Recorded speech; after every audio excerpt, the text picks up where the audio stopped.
এই জাল কিন্তু জাগানো শেষ, আর এই ভিডিওটা আপনারা সম্পূর্ণ দেখবেন। সম্পূর্ণ দেখলে তাহলে বুঝতে পারবেন যে আসলে আমাদের এক একটা জালে কি পরিমাণে মাছ আসে এবং আসলে কতটা পরিশ্রম করে কাজগুলো করতে হয়। আসলে এখন কিন্তু সাগরে স্রোত একেবারে নেই বললেই চলে, কারণ এখন ডালাগন আর এই হচ্ছে আমাদের জাল। ডালাগন থাকার কারণে কিন্তু তিনজনের মানে যথেষ্ট। আর আমরা যখন স্রোত বেশি থাকে তখন তিনজন কেন, তিনজনের বেশি হইলেও কিন্তু একটা কষ্ট হয়ে যায় কাজগুলো করতে। তারপরেও আমরা অনেক পরিশ্রম করে কাজগুলো করতে থাকি। আসলে সম্পূর্ণ ভিডিওটা আপনারা দেখেন, ভিডিওর মাঝখানে আরো কথা বলতেছি। তো আশা করি আপনারা এই ভিডিওটা দেখলে সবাই সবকিছু বুঝতে পারবেন। আর এখন মাছ একেবারে নাই বললেই চলে, একেবারে ডালাগন স্রোত কম, যার কারণে মাছ নেই। একটা জাল টানছি, এই পেয়েছি মাছ।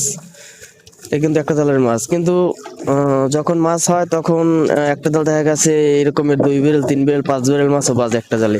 তো এই যে জাল ছোট ভাইরা টানতেছে, এরা হচ্ছে দুইটা আমার ভাই, আর এদের এটা হচ্ছে ভাগ্নিয়া। তো সম্পূর্ণ ভিডিওটা দেখবেন, দেখলে আপনারা বুঝতে পারবেন যে আসলে সম্পূর্ণ ভিডিওটা আমাদের কাজগুলো কিরকম। আর একটা কথা আমি বলছিলাম, আজকে সকালে যখন বাসা থেকে বের হলাম, বের হওয়ার পরে খাল থেকে যখন বেরোইতেছি, তখন আসলে কি পরিমাণ যে কুয়াশা। একটা বোট দেখতে পেলাম যে সেই বোটটা একেবারে জঙ্গলের কিনারে উঠাই দিচ্ছে রাত্রে, যখন খালে ঢুকতে গেছে ওই সময়। তো আসলে এইভাবে আমাদের জালগুলো টানতে হয়। আর মাছ তো দেখাইলামই যে একটা জালে এই পরিমাণে মাছ আসে। যদি মাছ থাকে তাহলে এই জালে কিন্তু প্রচুর পরিমাণে ঘোল থাকে পিছনে, যেমন ঘোল ভাঙতে হয় জাল, মাছ যখন বেশি হয় নাহলে উঠাতে কষ্ট হয়ে যায় মাছ। তো সকালে সবচেয়ে বড় ব্যাপার হচ্ছে কুয়াশা, আমাদের বোটগুলো চালাতে অনেক কষ্ট হয়। আর এই কুয়াশার কারণে কিন্তু অনেক বিপদের সাথেও আমাদের সম্মুখীন হতে হয়, কারণ কুয়াশায় অনেক পরিমাণে ক্ষতি হয় আমাদের। আর মাছ কিন্তু মোটামুটি একেবারে বেশি না, হয়তো 400-500 টাকার মাছ আসছে এই জালটায়, তার বেশি দাম হবে না। আর বর্তমানে কিন্তু রোদ নাই। সবচেয়ে বড় কথা হচ্ছে 4 দিন পরে আজকে কিন্তু আমরা অবশেষে আজকে 9টা 9:30 বাজে বঙ্গোপসাগরে রোদের দেখা পেলাম। আর মাছ কিন্তু এখন উঠে যেমন ভাগ নিয়ে দেখি আসলে কি মাছ পায়।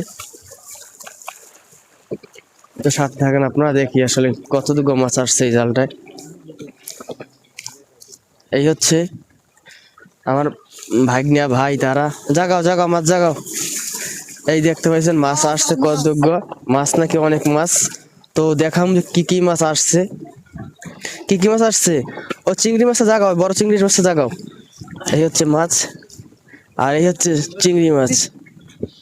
এই দারুন চিংড়ি মাছ। এই মাছগুলো কিন্তু অনেক দাম, প্রচুর পরিমাণে দাম। তারপরে এই একটা আমার ভাগ্না।